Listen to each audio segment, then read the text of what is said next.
Je pense qu'il était temps qu'on arrive sur la fin des phases de poule. Salut à tous les gars, c'est Asial. Aujourd'hui, on se retrouve pour une nouvelle vidéo débrief de ce Ukraine-Belgique, match qui était pas très intéressant, si on doit être honnête.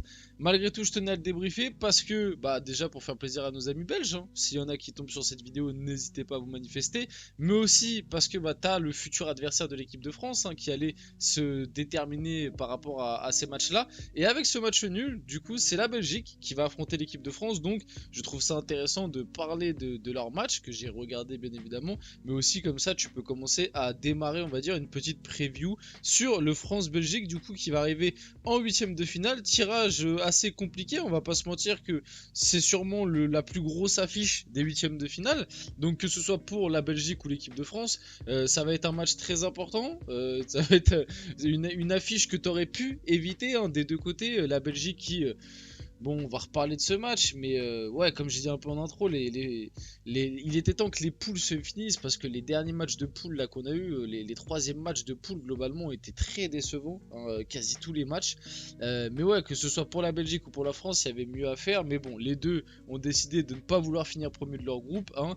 Donc on a France-Belgique dès les huitièmes, alors que tu aurais pu avoir cette affiche bien plus tard, ou même ne pas l'avoir, ça se trouve. Avant que la vidéo commence, n'hésitez pas, pardon, à la liker, à commenter, à partager, à vous abonner si ça vous fait plaisir et pour m'aider tout simplement tranquillement à développer la chaîne. On essaie de couvrir un maximum l'euro, on essaie d'être très productif en ce moment. Je pense que vous le voyez, il y a beaucoup de vidéos qui sortent sur la chaîne, donc n'hésitez pas pour me remercier, le petit like, ça fait plaisir. On va y aller dès maintenant, du coup 0-0, donc je vais pas énormément vous parler du match, des actions, etc. Parce qu'en vrai, il n'y a pas eu grand chose. J'ai été très déçu par la Belgique. Comme d'habitude, on va commencer par les compos, on va en parler là juste après. Juste vite fait, si je dois vous dire mon ressenti sur le match, c'est ouais, très très déçu, mais très très déçu. Mais même l'Ukraine, hein, l'Ukraine qui d'ailleurs est éliminée. Bon bah voilà, en gros, t'avais pour moi deux bases, hein. En tant que quand j'avais fait mes pronos, moi j'avais mis Belgique, Ukraine en premier et deuxième. Bon bah au final, t'as la Belgique qui fait 2 et encore qui s'est fait peur, hein, durant ce match-là, et t'as l'Ukraine qui est éliminée. Bon, cas assez exceptionnel, c'est que l'Ukraine, c'est la première équipe de l'histoire de l'Euro à se faire éliminer en ayant 4 points. C'est vrai que généralement, quand t'as 4 points, même dans certains groupes, tu peux finir deuxième. Là, les pauvres Ukrainiens, ils finissent avec 4 points et ils sont derniers. Donc c'est terrible. En même temps, tout le groupe a fini à 4 points, histoire de goal average. Bref. Donc bon, la compo belge, donc on avait du Castilus, du Théâtre, du Fess, du Vertonghen, du Castagne. Bon, en réalité, c'était Théâtre à gauche, Castagne latéral droit, tu connais. Il y a des petits. Il y a des petits soucis au niveau des noms. Pareil, c'était pas un 4-3-3, c'était un 4-2-3-1 avec Tielemans, Onana et un cran plus haut, t'avais De Bruyne. Et devant, t'avais Trossard, Doku et Lukaku. Bon bah très déçu, hein, très déçu de la Belgique encore une fois. On avait été un peu hypé, tu vois, sur le deuxième match, même si il y avait encore eu des ratés. Bon, tu gagnes face à la Roumanie, il y avait eu un petit peu plus de jeu, c'était un peu plus sympa. T'avais une déjà des ajustements pardon qui avaient été faits, notamment avec par rapport au premier match où c'était très décevant. T'avais un Carrasco qui a été enlevé, tu vois, pour la rentrée d'un Théâtre, etc. La sortie d'un Mangala pour la rentrée d'un Tielemans. D'ailleurs, Tielemans qui avait été buteur. Donc, t'avais des petits ajustements sympas, t'avais vu un peu plus de jeu, un peu plus de folie, mais alors ce match-là, c'est une catastrophe, quoi. Oh, c'est une catastrophe. Encore la première mi-temps, il y a deux trois trucs où des fois t'as De Bruyne qui, vas-y, t'invente deux trois ballons, notamment dès le début de match où il t'envoie un caviar sur Lukaku, mais Lukaku encore une fois devant le but qui rate. Lukaku, il y a un problème, hein. Faut se dire la vérité, Lukaku, il y a un problème. Pour moi, il y a un gros souci Lukaku, c'est que il vendange quand même énormément. Si tu prends en compte les buts hors jeu, bon ça se joue à pas grand chose, mais peut-être que si c'est un autre attaquant, il est pas hors jeu, après ça joue des centimètres, mais voilà. Mais si tu prends en compte les buts hors jeu et tous les ratés de Lukaku depuis le début de cet euro, la Belgique pourrait s'en sortir bien mieux. Mais oui, il y a un souci Lukaku. Quand je vois un Openda qui est sur le banc et qui a très peu de temps de jeu, tu vois, tu peux aussi te poser la question. T'as l'impression que là, c'est plus le statut qui, entre guillemets, dirige le choix de départ. Donc, ouais, il y a un souci Lukaku. Même De Bruyne, tu vois, je trouve pas. Il a fini homme du match, hein. On le verra juste après. Il a fini homme du match en même temps. C'était compliqué de trouver un autre homme du match parce que j'ai l'impression que tout le monde a été pourri. Il a fini homme du match. En fait, il a des inspirations à des moments où tu te dis ah oui c'est De Bruyne, ou des fois il va te prendre le ballon, il va te faire un petit contrôle orienté ou un petit crochet qui va éliminer un mec, il va t'envoyer une bonne passe en profondeur ou un bon décalage. Mais globalement, quand même, je trouve que c'est pas foufou ce qu'on voit de De Bruyne. Onana était bon, honnêtement, sur ce match-là, j'ai bien aimé Onana. Et Castiles aussi. Castiles, de toute façon, pour moi, depuis le début de l'Euro, les trois hommes forts de la Belgique, c'est Castiles, Onana. Même si Onana, sur le premier match, il avait été bien pourri. Son duo avec Mangala, c'était une catastrophe. Mais j'avais trouvé Mangala bien plus nul que Onana.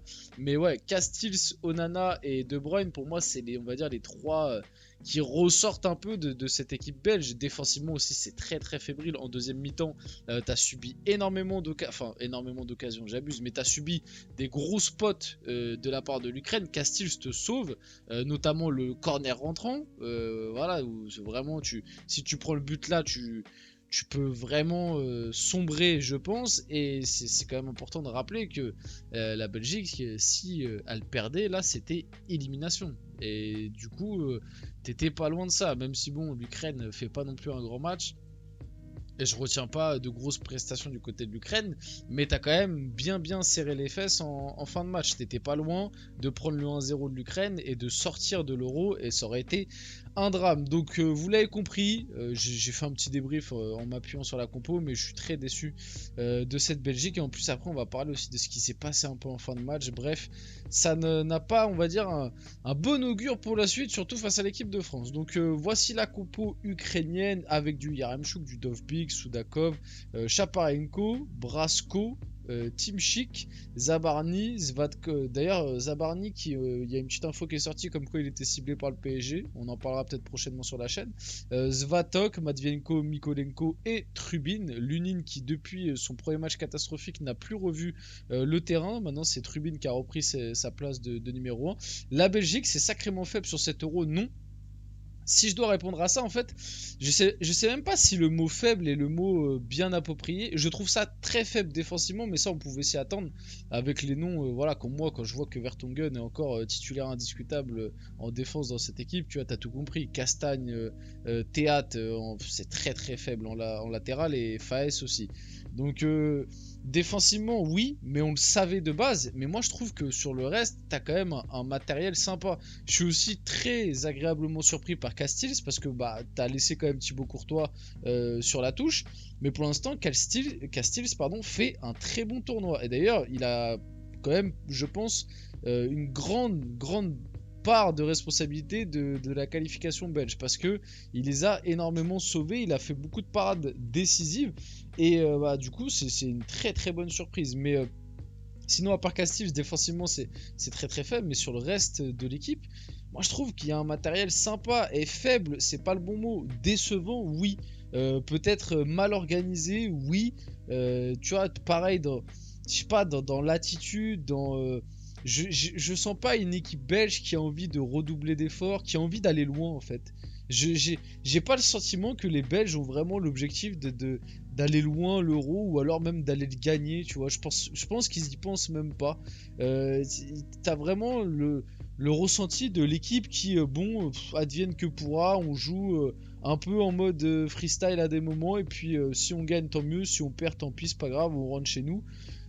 Voilà, j'ai l'impression même limite qu'il y a certains joueurs qui préféreraient être en vacances que être là. Bon, j'extrapole un peu, mais vous avez capté l'idée. Je sens pas une équipe vraiment déter. Voilà, je sens pas de la détermination dans cette équipe, et c'est inquiétant, je pense, pour la suite. Surtout aussi qu'il s'est passé ça. Kevin De Bruyne aurait refusé que ses coéquipiers aillent saluer le public belge venu faire le déplacement en Allemagne. Pour vous expliquer, en gros, après le match nul, qui était quand même assez honteux, bah, la Belgique a été sifflée par ses supporters, et du coup De Bruyne a dit non, on va pas les saluer, comme ils nous sifflent, on va pas les saluer.